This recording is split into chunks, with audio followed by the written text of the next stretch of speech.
यो दुल्हा पूर्णिमा के चांद जकाँ सज रहल छिया यहाँ। आहा गोर गोर मुखड़ा ते पर काजर और पाग दुपट्टा से एना चमक रहल छी जेना लग रहल है शरद पूर्णिमा साक्षात धरती पर उतर गेलै हन।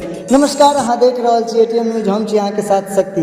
बता दिया आइ जे कोजगरा पाबनि अछि, कोजगरा पाबनि के हिंदू धर्म में बहुत पैघ पूजा मानल जाइ छै। कोजगरा पाबनि महत्वपूर्ण पाबनि थिक। अतः जे छै से आश्विन मास के पूर्णिमा तिथि के माता लक्ष्मी के पूजा सेहो होइ छै। बिहार, असम, पश्चिम बंगाल, उड़ीसा में खूब धूमधाम से खूब हर्षोल्लास के साथ पूजा मनायल जाइ छै। बता दिया जे बंगाल में तो लक्ष्मी पूजा या लक्ष्मी पूजा के नाम से सेहो मानल जाइ छै। और बिहार के खास करके मिथिला क्षेत्र में जतऽ मैथिल ब्राह्मण होइत ओतऽ एहि पूजा के कोजगरा पूजा कहल जाइ छै। और देश भरि में पूरा लोग जे छथिन से शरद पूर्णिमा के नाम से मनाबैत छथि। मध्य राति तक जागरण करै छथि। बंगाल में लोग जे छथि से दिन भरि उपास कऽ कऽ, निर्जला उपास कऽ कऽ साँझ के समय में माता लक्ष्मी के पूजा सेहो करै छथि। बता दिया जे खास कऽ के मिथिला में नव दुल्हा के तऽ एना सजा देल जाइ छनि जेना बुझियौ जे फेर से बियाह होइत हन। हाँ, फेर से बियाह होइके में कतेक विध व्यवहार होइ छै। चुमाओन होइ छै, तकर बाद अहाँके पान मखान संग हुनका सेहो पूरा जे विधि होइ छै, जे पूजा पाठ होइ छै सेहो होइ छै। और एहि के संग जीजा साली के सेहो गजब के खेला छै, पचीसी। हे जीजा साली तऽ एना खेल खेलै छथि जेना बताबू ने, पचीसी खेल तऽ अहाँ सब बुझते हेबै केना खेलल जाइ छै।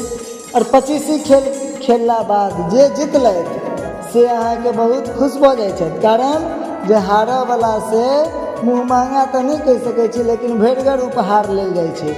जे हारलथि से अहाँके बढ़िया जकाँ उपहार देलथि। तो देखिए जीजा साली के खेला में कहूँ साली जीते और कहूँ जीजा जीते, ई तऽ बहुत बड़का प्रेम के बात छै।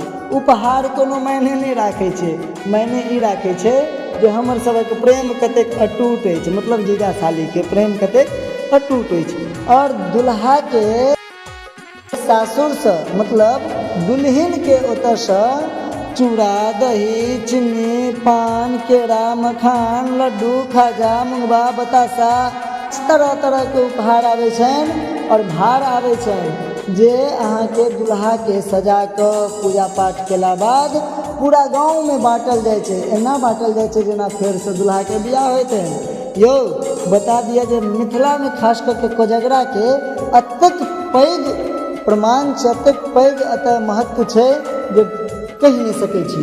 कोजगरा पाबनि के तऽ सबके इंतजार रहै छनि, किया नहीं रहतनि। कम से कम पान एक खिल्ली और मखान जे भेटै छनि। और हे कोजगरा पाबनि एतेक आसान नहीं बुझू। कोजगरा पाबनि में सबके ठोर पर लाली आबि जाइ छनि। अतः मिथिला के सब वर्ण के व्यक्ति, सब लोगन अपना अपना घर में भगवती लक्ष्मी के पूजा करै छथि और मधुर उसरगै छथि और हुनका प्रसाद चढ़बै छनि, संगे पान सेहो खाइ छथि। एकर शुरुआत केना भेल ताहिके तऽ पहले बुझबाक चाही हमरा सबके। तऽ हम सब धन्य छी यौ मैथिल, जे हमरा सबके राजा जनक जी एहन पर्व के उद्घाटन केलथि और शुरुआत केलथि। राजा जनक जी सबसे पहिने जानकी जी के भार भेजने छनि, जानकी जी के द्वारे भेजने छनि। जनकपुर से भार गेल छै अहाँके अयोध्या और श्री राम जी के ओतऽ कोजगरा बड़ी धूमधाम से मनायल गेल छै।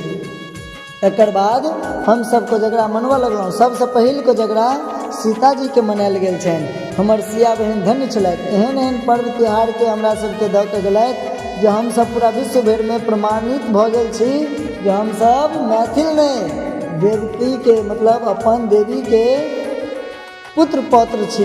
हमरा सबके मिथिला में स्वयं जगदम्बा के जन्म भेल छनि, स्वयं जगदम्बा के अवतार भेल छनि और हम सब हुनकर पुत्र पौत्र छी। ई हमरा सबके लेल बहुत खुशी के बात अछि, बहुत सौभाग्य के बात अछि। देश भरि में तऽ शरद पूर्णिमा मनायल जाइ छै। पूर्णिमा के चाँद के नहीं चिन्हैत हैत। तऽ पूर्णिमा के चाँद तऽ बुझबे करै छै, एकटा बहुत सुंदर गीत आयल छलै, पूर्णिमा के चाँद जकाँ चमकैत छी अहाँ।